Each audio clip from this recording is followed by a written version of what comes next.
Today we have seen the transformation of a Prime Minister to the point where there is in fact nothing left. There is in fact nothing left. I remember when we had the very first couple of weeks of parliament after the 2013 election, and the member for Warringah came in here with a clever little catchphrase, a name-calling exercise that he'd engage on the Leader of the Opposition. And then this week, almost exactly the same game, almost exactly the same playbook of having a play on someone's name, and to think this is the Prime Minister who said he was going to bring a more civilised debate. This is the Prime Minister who said he would be able to provide a more intelligent debate than the member for Warringah. And today, this whole week, we've seen it has actually become verbatim the exact same template. The economic policy is the same. The marriage equality policy is the same. The rhetoric is the same. And who would have thought the climate policy would also end up being exactly the same? Who would have thought that that leader who years ago crossed the floor to vote for Labor's energy policies would now stand there as Prime Minister ridiculing Labor's energy policies? Not just Labor's policies now, but ridiculing the exact policies that he had voted for. So in a party that has become so driven with chaos, in a situation where to do something about energy prices, there are two actions they can take right now. They can act on the gas trigger and they can act on a clean energy target.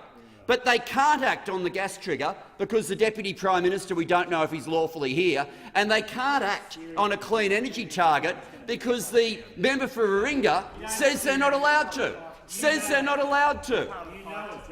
We had, after the Finkel report came out, the Leader of the government, the Prime Minister, give all the reasons why he thought the clean energy target was a good idea.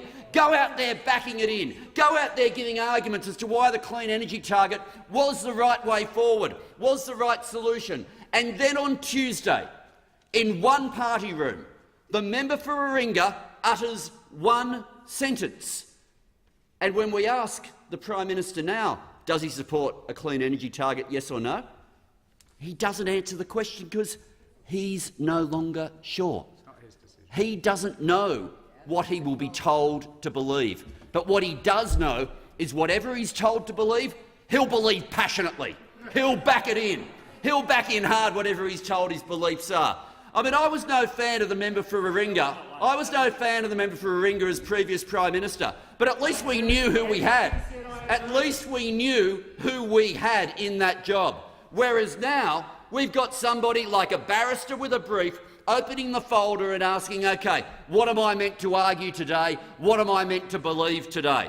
And that's why, when they don't have any policies they can agree on, the only thing they can agree on is how much they hate the opposition. So it doesn't matter what we ask. Every answer is, oh, this is how Labor's so bad. This is why we don't like Labor. And it went to peak weirdness over that two-week break, where all of a sudden they decided to run this new argument that the Labor opposition was all about communism. We heard about Cuba, we heard about East Germany, we heard about the Berlin Wall. I've got to say, you've got to feel for the Russian revolutionaries. If only they knew that their whole battle was actually about reining in concessions on negative gearing. I mean, how would Castro's revolutionaries have felt if they knew that the whole struggle was actually about an extra 0.5% on the top marginal income tax rate? And yet this is where, not these conspiracy theories not being run by some random backbencher who they push out the door. No, people who used to be viewed as credible, like the Minister for Finance is the one with the Berlin Wall conspiracy.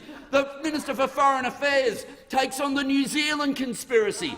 And then when they're finally asked a straight question about whether or not in ordinary households energy prices are going up or down, they claim they're going down. Well, I've got to say, go back to your electorates and run that argument. Go back to your electorates after this, because I remember sitting in opposition when John Howard made a similar claim. The member's time has expired.